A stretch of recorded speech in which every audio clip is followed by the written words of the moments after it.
থরসাব বেল্লাল মানবতার মহাজন যাকে বলেন সে আসলেই একজন বাটপার।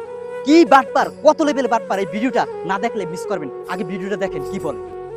আমরা যদি বলি এই ভিডিওটা শেয়ার করেন, নাহলে 10টা টাকা দেন, কেউ কেউ 10টা টাকা, 6 লক্ষ টাকার দরকার।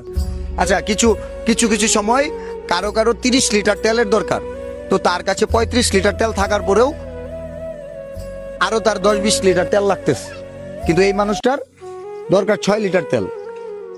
জ্বালানি সংকটের মতো অর্থ সংকট নিয়ে যদি 6 লক্ষ টাকা সংগ্রহ করে ফেলি, পরে তোমাকে যদি মানুষ টাকা দিতেই থাকে, তোরা আরো 6 লক্ষ টাকা দিছে, তখন তুমি কি করবা? এই অন্যকে দিয়ে দিতে আমি চাই আমার মতন যারা আছে আরো অন্যকে দিলে ভালো দেখলেন হইব। তো এই শালা কত বড় বাটপার। এই ভিডিওটি টাইটেল দিছে, এই ভিডিওটি শেয়ার করে দিন, আপনার একটি শেয়ারে 6 লক্ষ টাকা ম্যানেজ হয়ে যাবে। কিন্তু শালা 3000 টাকা দিয়ে ছেলেটা প্রতিবন্ধী, পা নাই, 3000 টাকা দিয়ে তার দিয়ে আবার 500 টাকা রাখি দিচ্ছে। শালা কত লেভেলের বাটপার, শালা আবার মানবতার মহাজন সাজে। এই শালাকে সবাই বয়কট করুন। শালা আসলে একটা বাটপার। আমি চিনতে ভুল করছি, আপনারাও চিনতে ভুল করছেন, তাই ভিডিওটি শেয়ার করে সবার মাঝে ছড়িয়ে দিন।